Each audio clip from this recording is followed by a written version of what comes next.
Sumbungan ng Masa.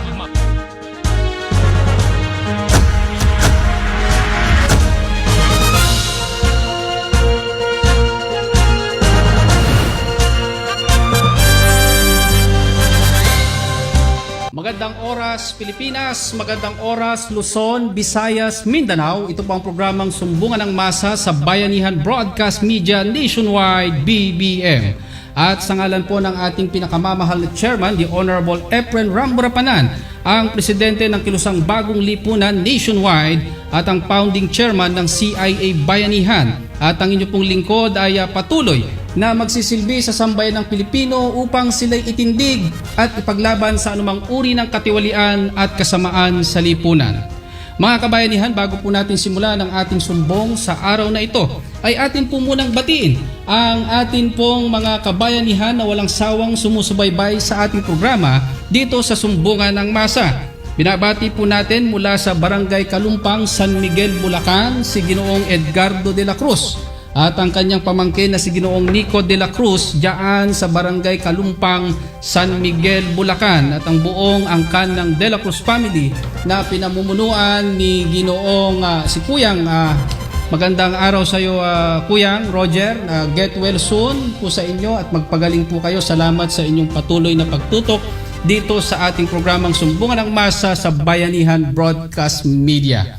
Ganon din binabati natin ang ating mga kabayanihan diyan sa Dasmariñas, Cavite. Lalong-lalo na sa Barangay Salawag ang ating mga kabayanihan mula diyan sa Viva Home Subdivision. Kumusta po kayong lahat at patuloy po ang pakikibaka at pakikiisa ng Sumbungan ng Masa at ng ating pong butihing chairman, the Honorable Efren Ramburapanan, sa inyo pong ipinaglalaban. Patuloy po tayong titindig at hindi po tayo titigil hanggat hindi po natin masigurado ang apat na sulok ng inyong bahay ay maging pirme at magsilbing panghabang buhay na tahanan ninyong lahat. At ganun din, binabati natin ang ating mga kabayanihan na walang sawang nakikipag-ugnayan at nakikiisa sa ating panawagan at sa ating laban na si Ginoong Eric Paredes at Ginoong Oscar Honor. Magandang araw sa inyo mga kabayanihan. Mabuhay po kayong lahat diyan sa Barangay Salawag, Dasmariñas, Cavite. Mga kabayanihan, isa po sa yaman ng ating bansa ang lakas paggawa, lakas tao. Ito po ay isa sa mga soberanya o kapangyarihan o lakas ng isang bansa na nagpapaunlad ng ekonomiya, nagpapatatag ng kanyang republika ay ang mga manggagawa po ng ating bansa. Simple man, pribado, nasa publiko o nasa gobyerno. Lahat ng uri ng lakas paggawa ay dapat pinoprotektahan ng ating gobyerno. Dapat ibinibigay ang kanilang mga karampatang kompensasyon at ang kanilang mga benepisyo ay dapat maibigay ng naayon at isinasaad ng ating batas. Malinaw mga kabayanihan, ang isinasaad ng Presidential Decree 442 or better known as the Labor Code of the Philippines na pumuprotekta sa mga manggagawa ay dapat po natin itong ipatupad. Dapat nating ibigay sa mga manggagawa ang ganang sa kanila ng naayon at itinatakda ng saligang batas.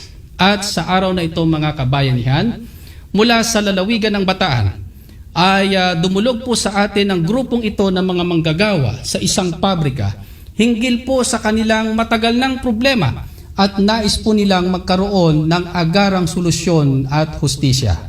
Kasama po natin mga kabayanihan mula sa lalawigan ng Bataan ang mga manggagawa. Magandang araw po sa inyo, ma'am. Magandang araw po, sir. Isa pong karangalan na kayo po ay narito sa Sumbungan ng Masa at salamat sa inyo pong pagtitiwala sa aming programa dito sa Sumbungan ng Masa. Ma'am, bakit po kayo nandito ngayon sa ating programa? Kami po hihingi ng tulong sa inyo, sir. Kasi po ang factory po namin ay kami po'y unay pinor's leave noong 2019, March, 2020 po, sorry. Tapos po, tuloy-tuloy na po siya at nag-notice na lang po sa amin na kami po ay sarado na ng May 31, 2022. So, nung nagsara, ano pong naging kasunduan?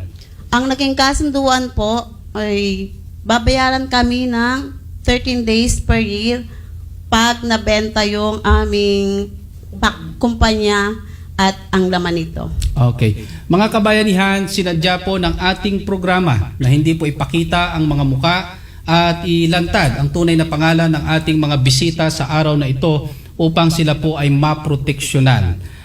Gaya po ng nabanggit ng ating kabayanihan na nandito po ay hinggil sa kanilang problema, sa kanilang paktoryang pinapasukan na nagsara. At nagkaroon po kayo initially ng agreement na lahat, tama ho ba, ng compensation ay maibibigay sa inyo kapag naibenta na ang paktorya. Dito po ito sa Bataan. Now po ma'am, ano po ang nangyari nung 2020, 2023 na po ngayon? Ano na po ang nangyari? Sa ngayon po, sinasabi po nila na hindi na kami mababayaran. Oh. At yun pong isang tao po na bali tulay namin sa aming employer, sinasabi po niya na resign na po siya.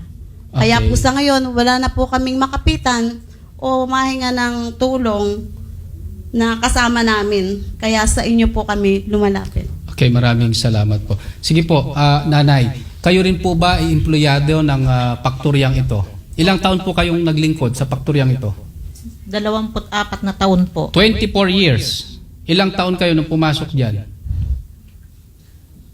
Dalaga pa siguro kayo. 30 plus na. 30 plus, 24 years.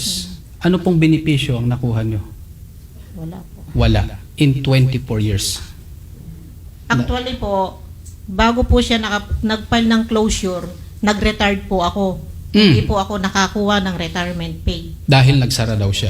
So wala rin, kahit yung retirement pay, yung mga basic benefits, hindi ho kayo nakakuha. Wala po. Paano po yan? Paano ang buhay natin? Malamang inaasahan po ninyo yon. Lahat po Opo. siguro nang nagre-retiro sa trabaho, inaasahan yung kanilang mga separation pay, retirement pay, no? Maging siguro ako, maging yung aming engineer na nandyan ngayon. Lahat yan, umaasa na pagkadating ng pagtanda natin, yung ating pinagpaguran sa mahabang taon ay mailalagak natin, no? O mapakinabangan or makapagtayo man lang tayo ng maliit na negosyo or hanap buhay para maipagpatuloy yung ating buhay hanggang sa pagsapit ng dapit hapon ng ating buhay. Pero sad to say, nakakalungkot, 24 years. Wala po kaming nakuha. Kaya nga po nakarating po kami dito sa inyo. Okay po. Yes, kayo po ma'am.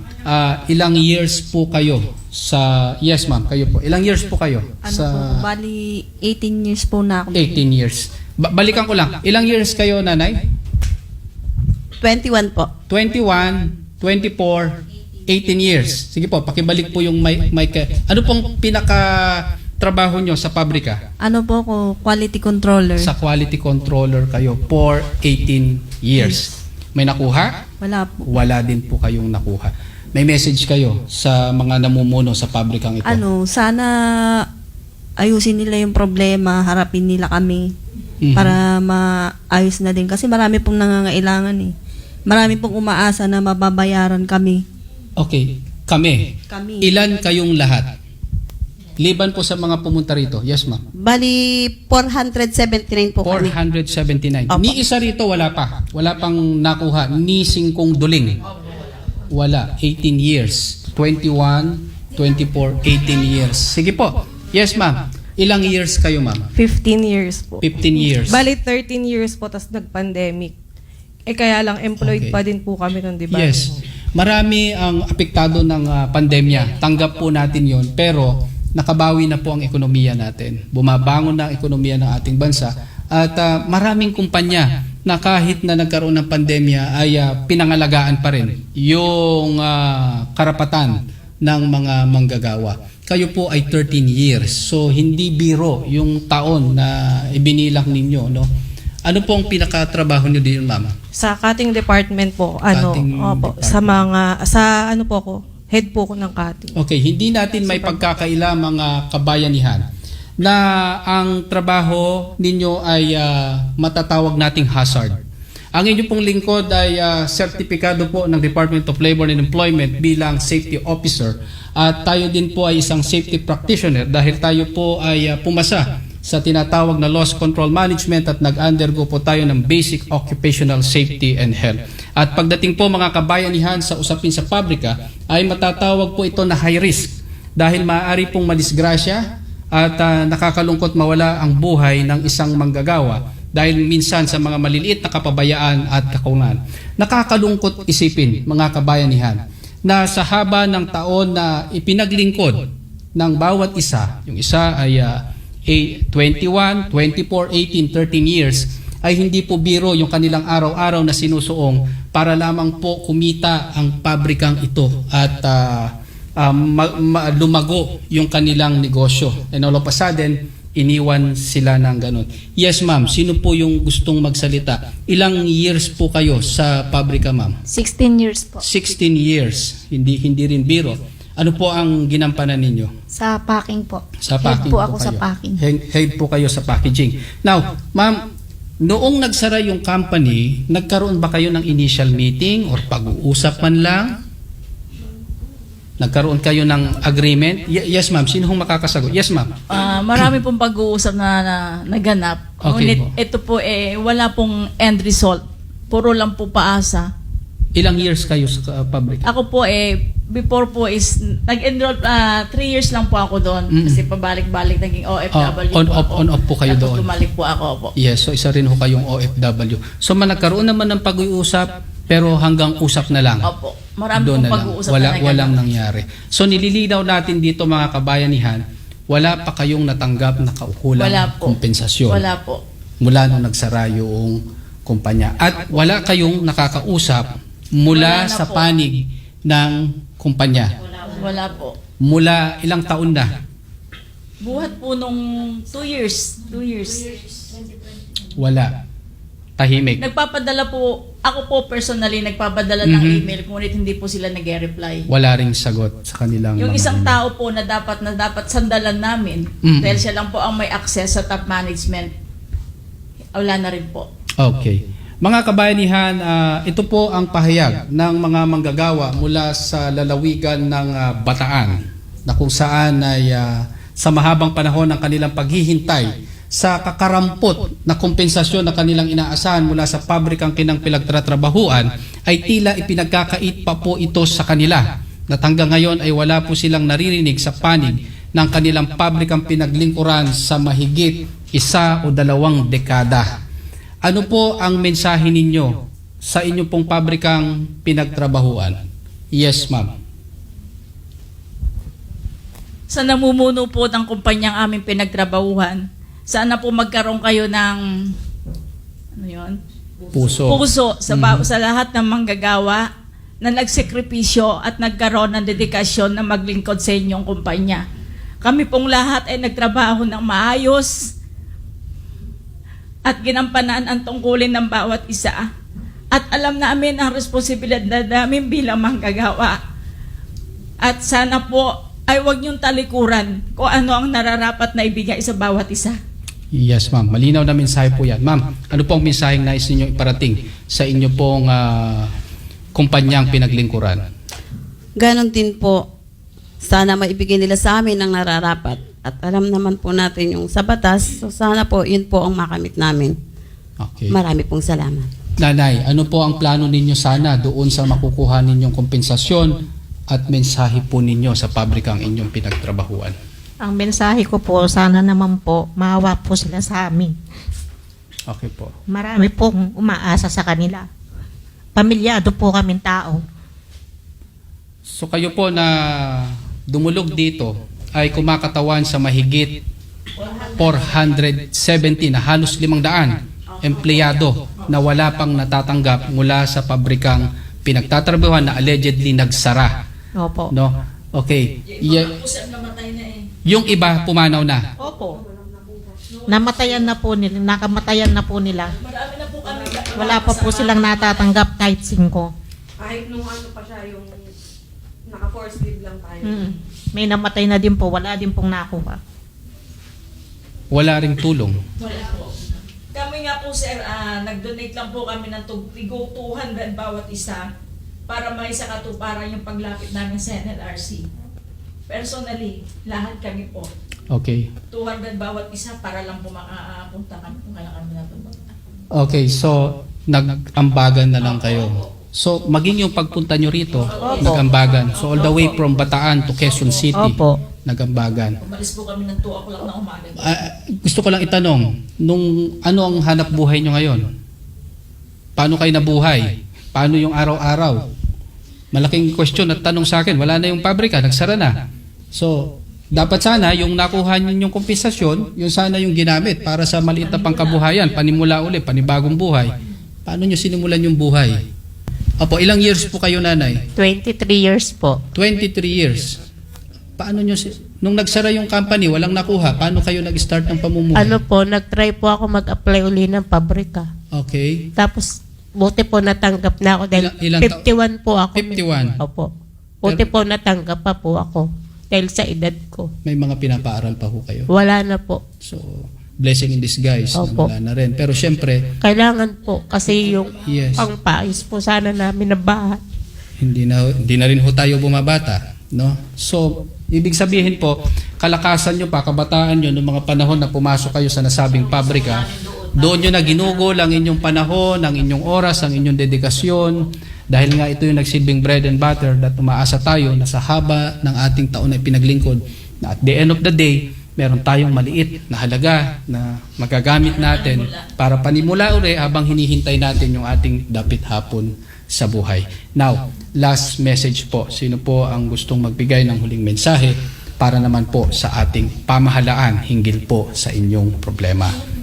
Yes, ma'am. Sige lang po.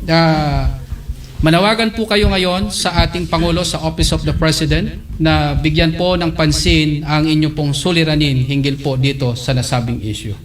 Mahal na Pangulong BBM, kami po ang grupo ng manggagawa na nanggaling pa ng Bataan ay lumalapit sa inyong tanggapan upang mabigyan ng kalutasan ang aming matagal ng inabot na po ng 2 taon na suliranin ng aming kumpanya ay nagsara. Ngunit magpasa hanggang ngayon ay walang aksyon ang top management upang maibigay ang separation pay na inahabol namin na in accordance with the labor laws of the Philippines. Okay, thank you. Kaya mahal na Pangulo, alam po namin na sa inyong pamamahala ang mabibigyan katugunan ng aming suliranin. Maraming salamat po. Yes, sir. Panawagan po ninyo sa ating Pangulo. Yes, ma'am. Kayo po. Sana po'y matulungan nila kami. Apo. Kasi po, napakarami namin at maraming umaasa talaga sa benepisyo aming makukuha.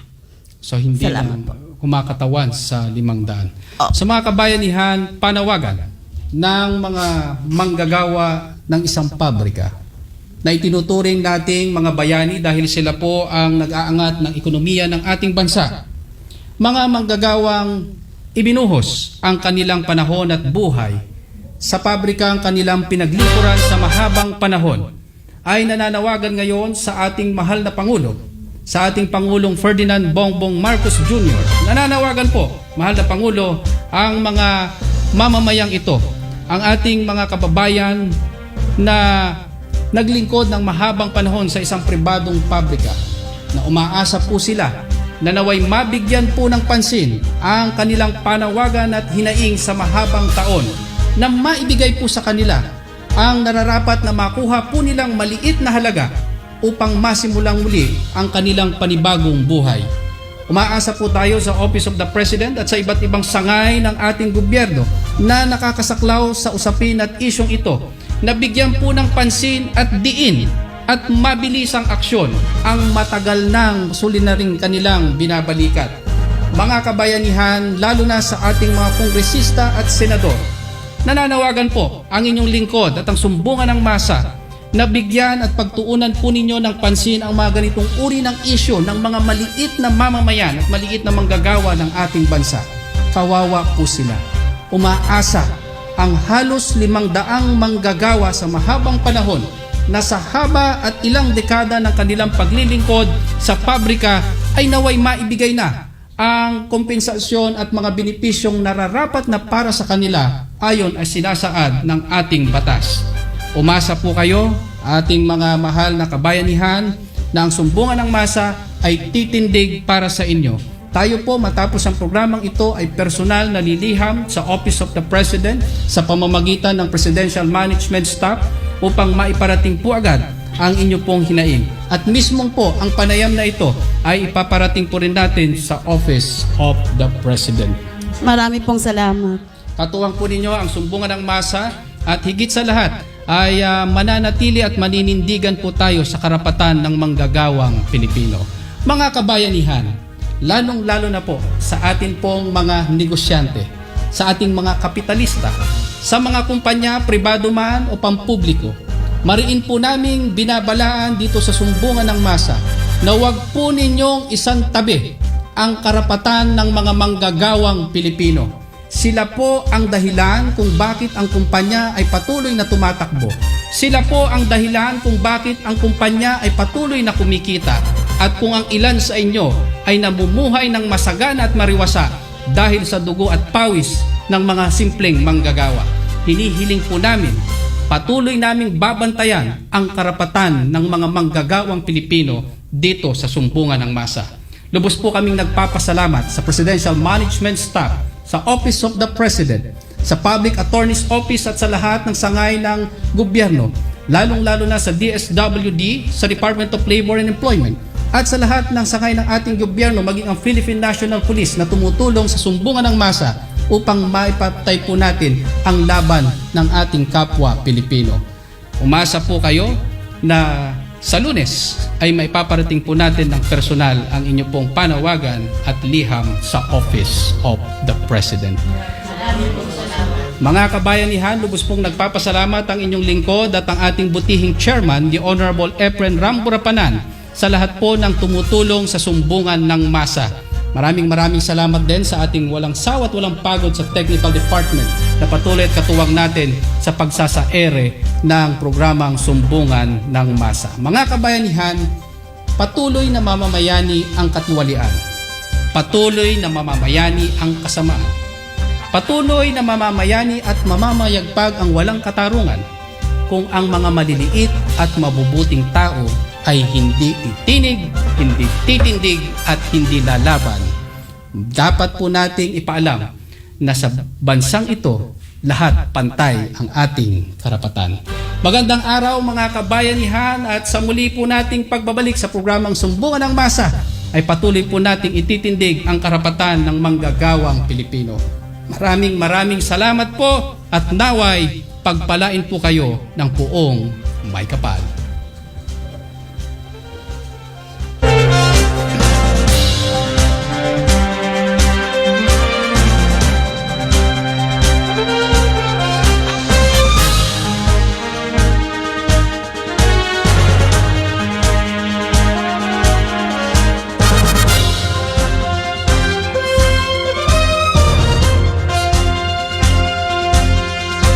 Sumbungan ng Masa.